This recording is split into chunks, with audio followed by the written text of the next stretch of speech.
Semaine 2, jour 1. Bonjour et bienvenue à notre série d'études méditatives Dieu au quotidien sur la lettre de Paul aux Éphésiens en compagnie de Tom Holliday. Nous en sommes à notre deuxième semaine et nous allons étudier ensemble le chapitre 2 en 5 étapes. Aujourd'hui, nous réfléchirons sur les versets 1 à 3. Ce chapitre est à bien des égards une version personnelle de l'histoire de Pâques, qui est aussi la nôtre.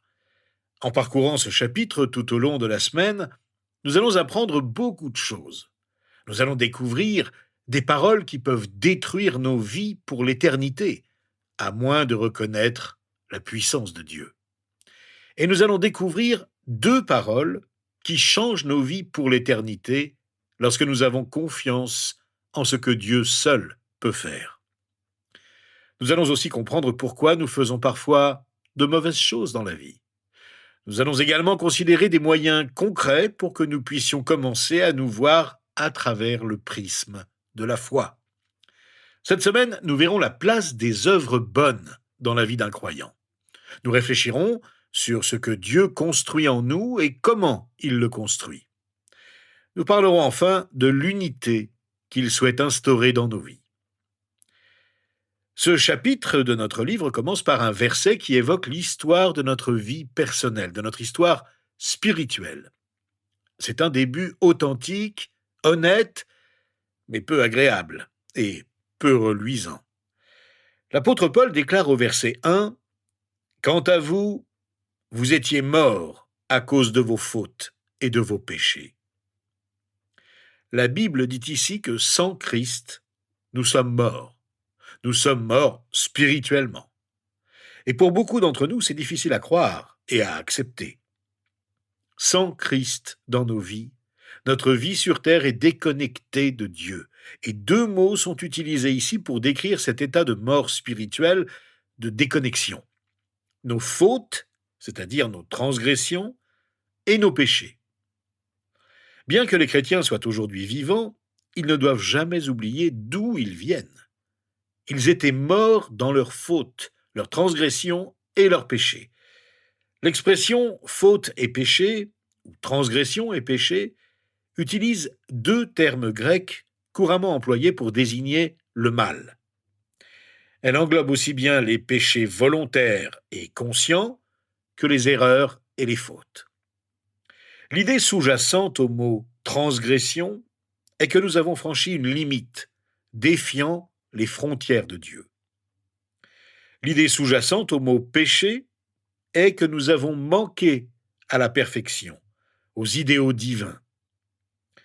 Les transgressions désignent l'homme comme un rebelle, les péchés comme un homme qui a échoué, qui a raté le but.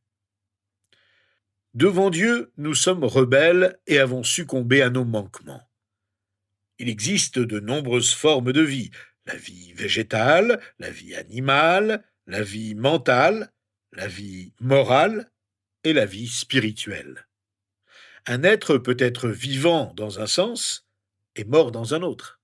Être spirituellement mort ne signifie pas être physiquement mort, socialement mort ou psychologiquement mort. Pourtant, c'est une mort réelle, une mort spirituelle. Non pas au sens moral, ni au sens mental, mais au sens spirituel. Nous nous trompons si nous pensons que l'état de mort dans les transgressions et les péchés résume tout ce que l'homme a perdu. C'est une erreur car la Bible utilise de nombreuses images différentes pour décrire l'état de l'homme non sauvé, le qualifiant d'aveugle, d'esclave du péché, d'amoureux des ténèbres, de malade, de perdu, d'étranger, d'enfant de colère sous l'emprise des ténèbres. Par conséquent, les non-chrétiens sont d'une certaine manière morts. D'une autre, ils ne le sont pas. Il est donc légitime de les inviter tous à croire. L'homme naturel, bien que spirituellement mort, est encore vivant éthiquement, car il peut être influencé par les arguments. Dans le livre du prophète Osée, au chapitre 11, verset 4, Dieu dit en effet de son peuple Israël « Je les ai tirés avec des liens d'humanité, avec des cordages d'amour, c'est-à-dire par la raison et les motifs d'amour propres à la nature humaine.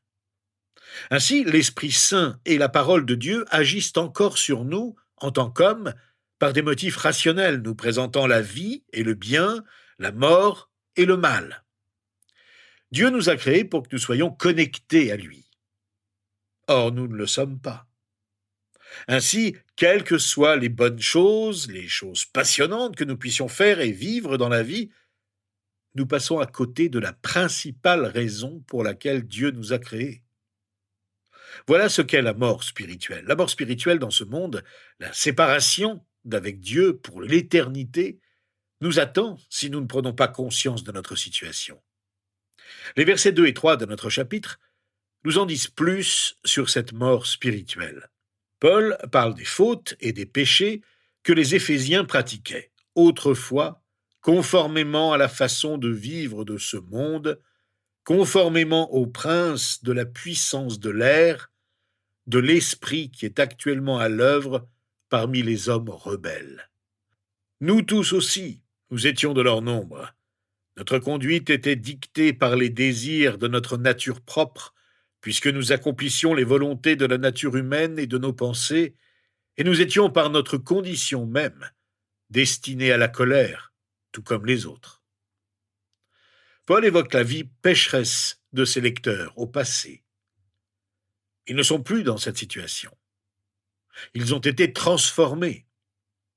Ceux qui vivent dans le péché suivent deux voies erronées. Premièrement, ils suivent le cours du monde. Le livre des Proverbes, au chapitre 14, verset 12, dit ceci: « La voie qui paraît droite à un homme peut finalement conduire à la mort. Ce qui paraît juste d'un point de vue humain mène à la mort, en dehors de la sagesse divine. » Le second problème de ceux qui vivent dans le péché est qu'ils suivent le prince de la puissance de l'air. Il s'agit clairement de Satan. Il a séduit Ève dans le jardin d'Éden, comme nous le lisons au chapitre 3 du livre de la Genèse, et continue de séduire beaucoup de gens aujourd'hui.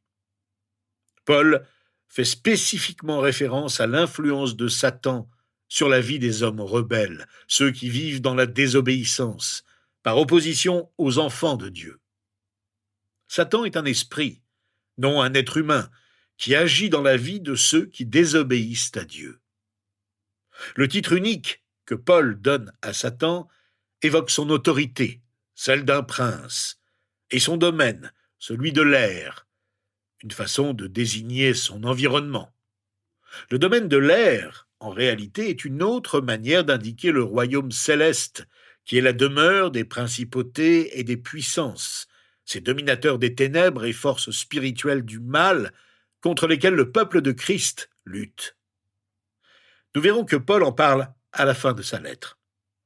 Satan n'est pas le souverain suprême, mais il est un prince en ce sens que les hommes mauvais l'ont établi comme leur souverain et lui sont entièrement soumis. Il est intéressant de noter qu'il règne sur ceux qui se rebellent contre Dieu seulement, mais qu'il n'a pas de pouvoir sur les enfants de Dieu. L'un des principaux outils de Satan est le mensonge et la duperie. Le diable est un esprit qui nous ment. C'est ce que Jésus affirme aux pharisiens hypocrites dans l'Évangile selon Jean, au chapitre 8, verset 44. « Vous avez pour père le diable, et vous voulez accomplir les désirs de votre père. Il a été meurtrier dès le commencement, et il ne s'est pas tenu dans la vérité parce qu'il n'y a pas de vérité en lui. Lorsqu'il profère le mensonge, il parle de son propre fond, car il est menteur et le père du mensonge. » Quel contraste avec Jésus qui est la vérité et ne ment jamais. Dans ce contexte, Paul parle du péché comme d'une vie antérieure pour ceux qui deviennent croyants. Au verset 3 de notre chapitre, il explique que nous avons tous vécu ainsi autrefois. Cependant, les croyants sont appelés à vivre autrement, d'une manière qui plaise au Seigneur, le Dieu de vérité. L'homme d'autrefois était le vieil homme, crucifié avec Jésus lors de sa conversion. La nature pécheresse héritée d'Adam l'influençait, mais le système du monde et Satan aussi. On pourrait dire que l'influence du vieil homme perdure dans ce que le Nouveau Testament appelle la chair. D'autres passages du Nouveau Testament, y compris les écrits de Paul lui-même, montrent clairement que les croyants peuvent encore pécher. Ce péché ne nous fera pas perdre notre salut, mais ceux qui ont confiance en Christ peuvent et doivent vivre une vie résolument différente de celle de ceux qui vivent pour le monde. Paul se remémore sa propre vie et celle de ses lecteurs lorsqu'il évoque les péchés passés. Tous ont péché, comme il le déclare dans sa lettre aux Romains au chapitre 3, verset 23. Tous ont péché et sont privés de la gloire de Dieu. Et Paul s'inclut assurément parmi eux. Avant de nous convertir à Christ, nous suivons à des degrés divers nos désirs humains, cherchant à nous plaire plutôt qu'à Dieu. Selon Paul, les incroyants sont mus par les caprices et les pulsions de leur corps et de leur esprit imparfait. Nous vivons dans le péché tant par nos actes que par nos pensées. Bien que la tentation ne soit pas un péché en soi, comme la lettre aux Hébreux au chapitre 4 nous le rappelle, les pensées impures et les actions immorales sont condamnables. Sans Dieu, nous sommes impuissants face à ses forces. Nous étions autrefois parmi les fils de la désobéissance, comme en témoigne notre conduite. Nous avons embrassé les convoitises de la chair, qui sont avant tout des perversions des désirs légitimes de la nature humaine. Paul rappelle aux chrétiens ce dont ils ont été délivrés, autant que ce vers quoi ils ont été élevés. Il les amène à regarder à nouveau l'abîme, le tombeau, d'où la grâce les a fait sortir et les a libérés. Paul affirme que le destin de l'incroyant est celui d'un enfant de colère. Cela signifie qu'il est sous le coup du jugement. Avant de connaître Christ, Paul et ses lecteurs étaient soumis au jugement comme le reste de l'humanité. Un jugement universel pèse sur tous ceux qui ne connaissent pas Christ. Parce que nous avons cédé à nos penchants anciens, au monde et au diable, nous étions par nature des enfants de colère. Nous méritions pleinement la colère de Dieu, et ce, de par notre héritage. La Bible ne mentionne pas l'idée que tous les hommes sont enfants de Dieu, si ce n'est en ce sens qu'il est notre Créateur commun. Elle enseigne que sans une relation avec Dieu, sans ce que Jésus-Christ peut faire dans nos vies, nous sommes des objets de colère. À cause du péché dans nos vies, Dieu va déverser son châtiment, sa colère contre ce péché. Un Dieu saint ne peut pas tolérer le péché. Et sans l'intervention de Jésus, la mort définitive nous attend. Cette mort spirituelle est la séparation totale et définitive d'avec Dieu pour l'éternité. Ce constat est glaçant. Mais Paul le donne en toute franchise, non pas pour accabler ses lecteurs, mais pour leur rappeler que l'esprit mauvais qui les a conduits dans le mensonge et le mal n'est rien à côté de l'Esprit Saint, qui nous donne la vie et nous fait renaître pour vivre dans la présence de Dieu en faisant de nous ses enfants pour faire partie de sa famille, l'Église. Si la colère est la réponse de Dieu au péché, Jésus, par amour pour nous, a permis que la colère du Dieu juste soit déversée sur lui sur la croix. Il l'a prise pour nous. Ce que Paul nous dit ici, c'est qu'avant l'intervention de Jésus-Christ dans nos vies par son Esprit Saint, nous sommes spirituellement morts. Ce n'est donc pas seulement d'une réanimation spirituelle dont nous avons besoin, mais d'une résurrection. C'est pourquoi ce qui s'est passé le jour de Pâques, le jour de la résurrection de Jésus-Christ, est si important. Jésus est mort sur la terre pour nous, et il vit dans le ciel à jamais pour nous. Le péché entraîne la mort. Aussi attirant, amusant, excitant ou tentant que cela puisse paraître pendant notre vie ici-bas, une seule vérité demeure. Le salaire du péché, c'est la mort spirituelle, la séparation d'avec Dieu. Le péché tue. Il tue notre innocence. Il tue nos idéaux. Il tue notre volonté humaine. Mais cela ne doit pas être la fin de notre histoire. Dieu a projeté une nouvelle fin à cette histoire grâce à ce que Jésus-Christ a fait pour nous. Nous y reviendrons demain. Pour conclure aujourd'hui, je voudrais prendre un instant pour parler à Dieu avec vous des réalités avec lesquelles nous sommes aux prises aujourd'hui. Soyons ouverts et honnêtes avec Dieu à ce sujet. Pendant que nous lui parlons, disons-lui simplement: